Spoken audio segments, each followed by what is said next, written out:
Whatever kind of classroom you may find yourself walking into, empowering educators is the spark, the anchor, and the perspective you need. It is your quick hit of clarity and perspective, crafted for teachers who want to teach with purpose, build stronger relationships, and create classrooms where students thrive. Think of it as your daily dose of good practice in action. Practical, grounded, and designed to create spaces where students feel seen, safe, and ready to learn, while also allowing teachers to find their own authentic flow. All right, let's dive into today's episode. Welcome to Empowering Educators.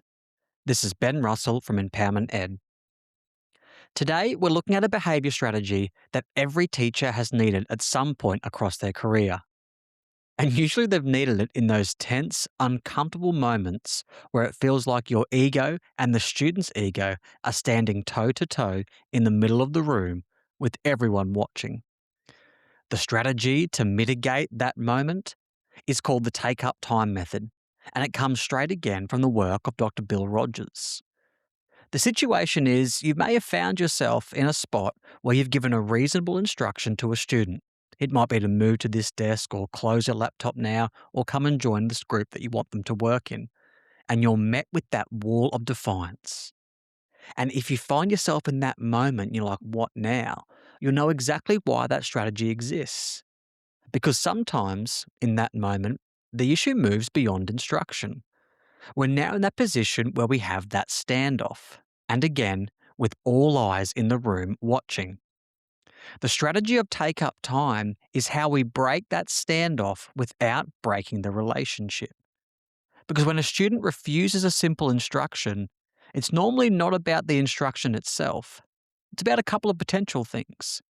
It could be about saving face, protecting pride, avoiding embarrassment. That could be testing boundaries with you, the teacher, or simply being overwhelmed by the circumstance or situation.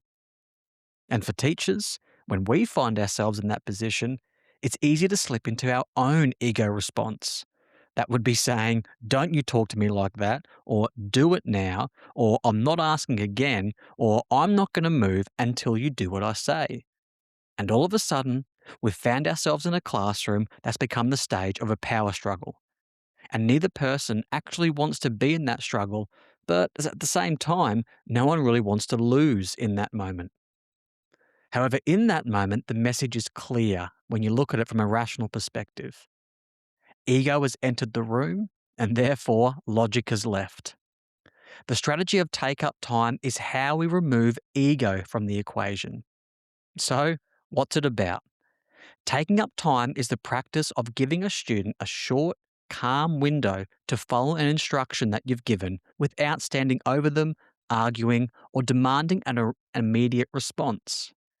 An example of how this would sound like in a classroom would be, I need you at this desk I've asked you to sit in, and you need to do so in the next 60 seconds. The key part of that, giving them that 60 seconds. Because after you've said that, and this is the crucial part, you walk away. You've now removed the audience, removed the pressure, and most importantly, you've removed that standoff situation. You're giving the student space to comply with dignity. Because compliance in front of peers can feel like losing from a student perspective. But compliance after that moment of space can feel like that they're choosing. The reason why this is so important from a behavioural perspective is that humans, and especially adolescents, are far more likely to comply when they feel they still have agency, that they're not being cornered into a position where they can't pick, and they're not being publicly challenged while still trying to save face. Taking up time gives students a sense of control within a clear boundary. It's important to recognise too that you're not negotiating nor are you backing down. You're simply removing the social pressure that can sometimes fuel that defiance. It's a little behaviour nudge that says you still need to follow the instruction, but you can do it without the audience and without losing your dignity in the process. Here are two practical examples that we could perhaps embed tomorrow if faced with that situation. Let's look at example 1, the classic where a student is refusing to move seats. The teacher might say, "Sam, I need you here at the front desk today." And Sam responds with, "No, I'm fine here." The take-up time response would be, "Sam, I need you at the front desk in the next minute. Thank you." Then you walk away and you continue your teaching. You don't hover, don't stand him down, and 9 times out of 10, Sam moves because the standoff has resolved and he's got time to think about what the potential outcomes may be if he chooses to stay where he is. Or example 2, involving the laptop. The teacher might say, "Jess, you need to close the laptop now." And Jess says, "But I'm not done." And you respond by, "Jess, I need the laptop closed in the next 90 seconds. I'll come back and check shortly." You then move away. You give her the space and let her choose compliance without the spotlight. It's a really effective way to protect relationships between teachers and students, because the strategy of take-up time communicates to them that you are not there to embarrass them as the teacher, that you're not going to get into that fight or argument in the jungle, and you can do the right thing without looking like a certain perception in front of your peers. And what I feel is most important is that you are saying to students you are trusting them to do the right choice, that it doesn't need you to be hovering or giving your 100% attention. It preserves their dignity and yours, which is one of the most powerful relational currencies that we have. And when students feel respected, they're far more likely to follow instructions next time. Across the school, from a teacher perspective, you could think about how it works effectively. And that would be ensuring that we would use calm, neutral language when giving the take-up time strategy. The classic line, "I need this done in 60 seconds, needs to be said really softly and calmly. The 1-minute time frame is a really important concept too, because it doesn't allow it to go on for too long, but it gives students enough time to think and process. The next step is you must walk away. You don't hover or wait for the reaction or wait for them to say yes while you're watching them. You need to give that space. And if they've done it, you check back in briefly and positively by saying, "Good, thank you." The key is avoiding to turn that moment into that us versus them mentality, where the rest of the class is simply watching with the popcorn out. We know that never ends well.